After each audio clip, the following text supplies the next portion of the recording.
Good evening, Sean here, Mountains Garage, in a rare evening episode.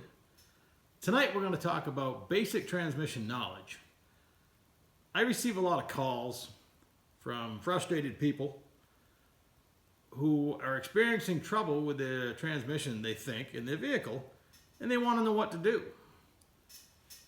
I personally believe it would be easier on all parties involved if, while all the faithful miles your transmission has performed flawlessly, you kind of paid attention to it.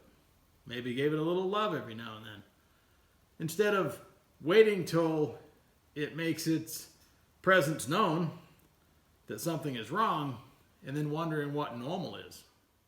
When you accelerate from a dead stop under light throttle, you're going to feel the transmission shift. Now, a lot of vehicles, the car manufacturers go out of their way to make it so you don't feel a thing.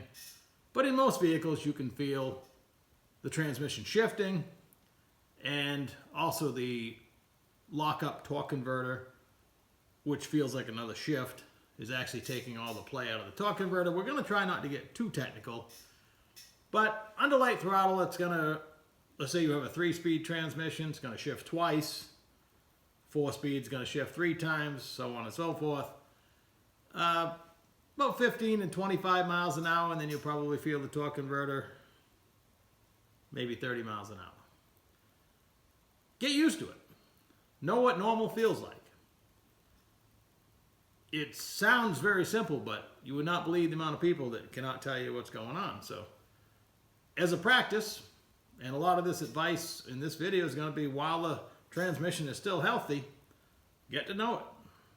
The shifts themselves used to be controlled mechanically using a combination of either engine vacuum and a governor speed that actually spun with the drive shaft, or a cable hooked to the throttle or the carburetor way back. All means so the transmission had an idea what kind of load it was seeing. Now with modern electronics, your powertrain control module is running everything. Important to note, and no better time than now, that the powertrain control module, if it sees a problem in anything it controls, be it the engine, transmission, etc., and it thinks it's going to harm the transmission, it will raise the pressure inside the transmission, so the shifts are going to get firmer, and probably lock it in one gear. For instance, GM used to lock it in second gear. Now they have more speeds available. Maybe they choose a higher range, with the idea that you could make it off the road, potentially someplace you could drive it to where it needed to be repaired. But you should have a telltale check engine light, and it should be obvious that something is wrong. It's going to feel like your transmission if the engine's still running, but there's a good chance the problem might be somewhere else. I should have started this video by making the note that this is about automatic transmissions. Manual transmissions are pretty rare. They've all but gone the way of the buffalo. But your automatic transmission is nothing but a hydraulic fluid coupling. It has fluid, a pump, it makes pressure, and it sends that pressure to do work. The fluid, that is a video all by itself. But in your owner's manual, there's a chart with some suggestions for how often you should maintain it. A lot of modern vehicles no longer even give you a dipstick to check the fluid level, its condition, or to add more. They decided a while back that you didn't need that. That's where we're headed. The less people are allowed to do to their vehicles, the happier some people are going to be. So, if you're fortunate enough to have a dipstick, or if you're shopping for a new vehicle, pop the hood and see what kind of access you have to things that might be important down the road. The fluid, for the most part, should be a nice, clean pink color, or dark red. In the GM manual, it says dark red to even light brown is normal, but they also give you service intervals. Now that could range from every 50 or 100,000. That's a lot. but modern vehicles go a long ways. So if you're towing or doing anything that creates a lot of heat, a more realistic number is 20 to 25,000. But again, there's charts in your owner's manual. If people still read those, you got to keep in mind that those charts may or may not be intended to direct you toward failure. You cannot change the oil too often, but you can wait too long and then it's too late, if that makes any sense. You could change the fluid daily, and in some case, if you follow the drag week type events, drag and drive, where they race and then they have to drive to the next track, some guys are changing them every day because they're making a lot of heat in the transmission. Maybe the cooler's not that great, or they just want to keep it alive all week. Your average race car, probably once a year is fine. Your street car, again, pick a number, but do it. 20,000 maybe. You be the judge. Depends on how you use your vehicle. But the fluid is, like they say in the commercials, actually they're talking about engine oil at the time, but it is the lifeblood. It is the fluid coupling, and without the fluid, nothing happens. Your transmission also has a cooler with lines that run from wherever the transmission is mounted. Typically up front in the vehicle near the radiator or in the radiator is a cooler.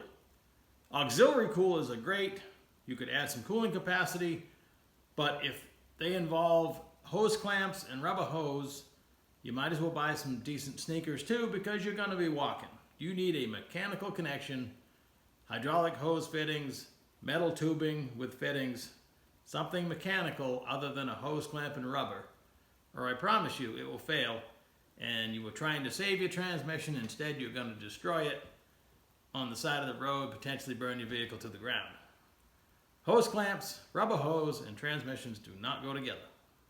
So one of my goals with this video, for the 3 people that might watch to the end or watched until this point, is to avoid the frustration when something goes wrong, because you know what normal is. You can describe to me when something is not normal, because from the driver's seat, day after day, hour after hour, tens of thousands of miles that you drive, that transmission is going to repeat its performance every day.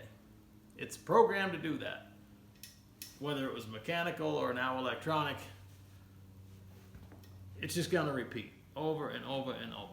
I wish I had $1 for every time it shifts. So when you understand what normal is, maybe when you call frustrated that you're having trouble, you can avoid some of the overused buzzwords surrounding transmissions. You've probably heard them your whole life, never really understood what they mean, but people are really quick to use them 3 or 4 times when just trying to describe the problem, and it's just masking or putting a curtain in front of the actual issue. So, slipping. I don't think people can have a conversation about an automatic transmission without using that word and really don't understand what it means. If I had, again, $1 for every time somebody told me my transmission is slipping, but the fluid looks perfect, right off the bat I'm suspect, because that's almost impossible. If a transmission is slipping, it means the clutches, rarely the bands. Bands are going away, by the way, but clutches and bands, people like to talk about that. Let's talk about bands for just 1 second. They're going also the way of the buffalo or the dinosaur. You see them less and less. Modern transmissions have clutch packs. A clutch pack is a more efficient way of doing work inside a transmission. A clutch pack or a band is stopping the rotation of something, or actually rotating something because it's rotating itself. We've talked about the magic inside the transmission, but that's what's happening. So you have hydraulic pressure. It's either going to squeeze a band over a drum, or it's going to apply a set of clutches inside a drum that are going to grab something else with the teeth on the clutches inside their pack. But when they slip, because they're not supposed to slip, when the pressure comes on, the piston goes out, the clutches go together, they can do that a long time. They just lock right together. Same with the band, it squeezes hard. And band adjustments are also a thing of the past. You don't see that very often anymore. So if you get slippage in a clutch pack, instantly you have clutch material in the oil, and the oil turns dark. Not only that, you have heat, which turns the oil dark. So a transmission can't slip the length of your driveway before your oil is tainted. So it's pretty rare if somebody's been driving their vehicle for a week, they say they're missing third and fourth, and the oil's perfect. I don't buy it. But the actual slippage or slipping can occur. It's trying to drive forward and do its normal job, but there's not enough clutch material left to make a mechanical connection. So it may lunge forward, it may try, the transmission or that section of it is trying to do its job, but there's not enough friction material left to do it. You cannot repair slippage without taking the transmission apart. There's no chemical you can dump down the dipstick, even though that's what they tell you. Nothing other than physically repairing it is going to stop slippage. Often what is actually being described is the transmission's being held in a lower gear. It's not advancing to the next one. It won't downshift. Something mechanical is happening, or programming wise is happening, to prevent normal operation. And if you're familiar with normal, you're automatically going to know what's wrong. Automatically, that's funny. I'm going to wrap up this relatively quick video by mentioning that transmissions are sized for the vehicle, and if the truth is told, probably slightly undersized. Perhaps planned obsolescence. So, for instance, in a half-ton truck, the truck is physically the size of a 3/4 or a 1 ton, but all the parts are smaller. And you can go up or down on that scale, but if you're going to do work, you need a work vehicle. Let that be your guide.